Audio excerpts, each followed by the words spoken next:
Сәлеметсіздер ме, қымбатты менің көрермендерім. Бүгін мынадай керемет бауырдан жасалған тағамның түрін ұсынғалы тұрмын.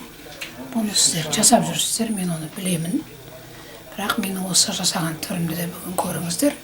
Қазір сіздермен біз осыны жасап көрейік. Мынау керемет тағамды жасау үшін бізге керекті азық-түлік. Міне мына бауырды сыртындағы пленкасына тастадық.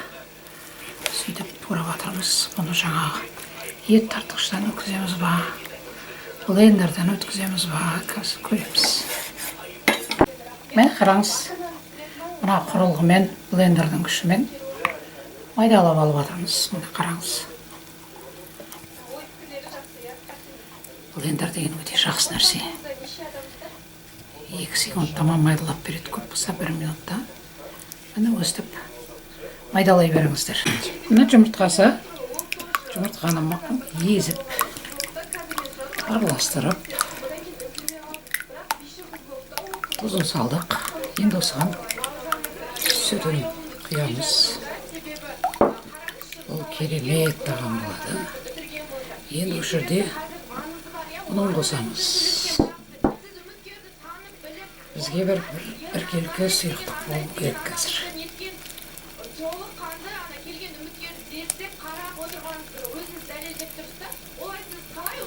Мынандай іртік болмай, әдемі сұйықтық болуға тиіс.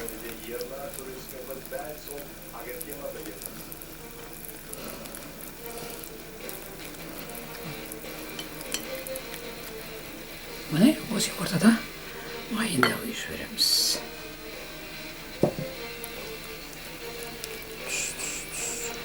Тұзын, бұрышын осы жерде салыңыз.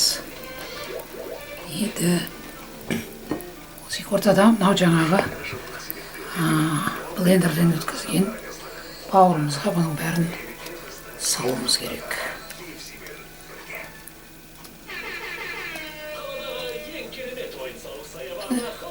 Қазір араластырамыз.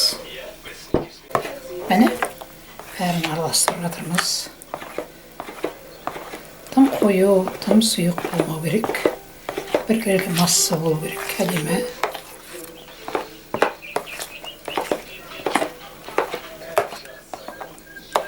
Міне, бұл енді ол тұра-тұрады. Қазір біз сәбізімізді, пиязымызды турап алуымыз керек. Міне, сәбізді үккіштен өткізіп жатырмыз. Мынау пиязды майдалап турап жатырмыз. Пияз бен сәбізді 5-10 минут қорғаймыз. Мына табаға да келдік.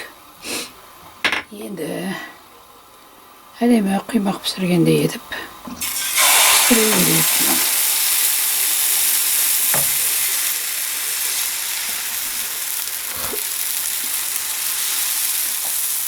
Өзі жылжып кете береді. Міне қараңыздар.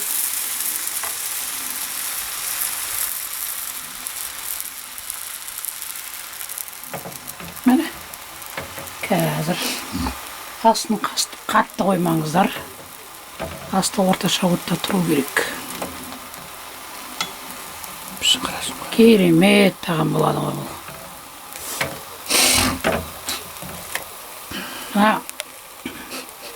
Құймақ пісіретін ыдысымның диаметрі 25 сантиметр.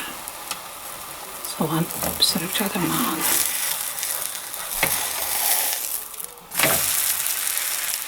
Міне, қандай керемет. Бауыр деген тез піседі. Оның үстіне біз оны майдаладық, әдемілеп. Сондықтан бұл бауырдың бұл тағамын пісірмеген адам жоқ. 5-6 жыл болды бар дүние жүзі халық пісіріп жатқанына. Енді бір-екі рет пісірдім. Тағы да көп уақыт болыпты пісірмегеніме. Сондықтан пісірейін дедім. Оп-оңай. Міне, енді келесі. Міне, Қараңыз, керемет. 8 дана шықты. Енді ең әдемі кезеңі. Мынау сәбіз қуырып келген сәбізіміз бен пиязымыз 8-ге бөліп қойдық. Укропын дайындап қойдық. Енді мынау сарымсақты мына майонезге араластырып, әдемілеп сұйықтық жасауымыз керек. Осы сұйықтықты қазір мұның бетіне жағуымыз керек. Бұны әлеуметтік желіде адамдардың бәрі, қыз-келіншектің бәрі жасап жатыр қазір. Біз де талай жасадық, бірақ бүгін тағы да жасап көрейік дедік. Себебі уақытысы келді жасайтын. Мына қазір қараңыз. Отбасыңызға жасасаңыз да керемет тағам ғой бұл. Пайдалылығын айтпайсыз ба бұның ағзаға, бауырдың. Міне бірінші ана майонездің сұйықтығын оны көбірек қып жақпаңыз, себебі көп болып кететін майлығы. Енді бізге мынау сәбізбен қуырылған пиязымызды арасына салуымыз керек. Пияз бен бауыр өте үйлеседі негізі. Мұны енді келесісі Оны қоспаймыз оны. Бір қасық салсаңыз жетеді. Жұғақ жағыңыз бәрі майлы болып кетеді оның бәрі. Сондықтан жұғақ жағыңыз. Мынау келесісін аламыз.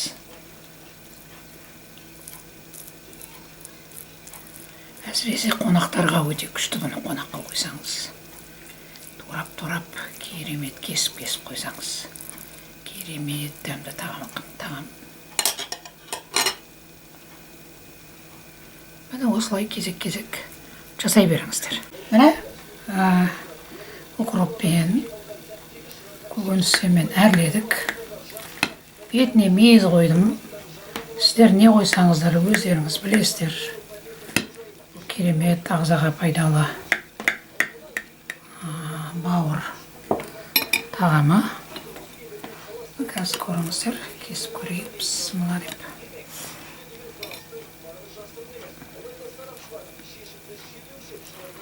Міне көріңіздер, қандай керемет болған, қараңыз. Анау нелері де, қатарлары да сондай керемет болған. Көріңіз, міне осылай жасап жүріңіздер. Бұдан күшті алып жасап жүріңіздер, мен оны білемін. Міне былай кесіп көрсеңіз де болады. Міне қатар-қатарын қалай жесеңіз де жарасады. Міне әлеуметтік желі өте көп. Бүгін менің әдісімді де көріңіздер. Сіздер қалай жасап жүрсіздер бұны? Ойларыңызды ортаға салыңыздар. Қонақтарыңыз келгенде дастарханыңыздың керемет көрініс беретін тамаша тағамның бірі. Енді ойларыңызды ортаға салыңыздар. Астарыңыз дәмді болсын.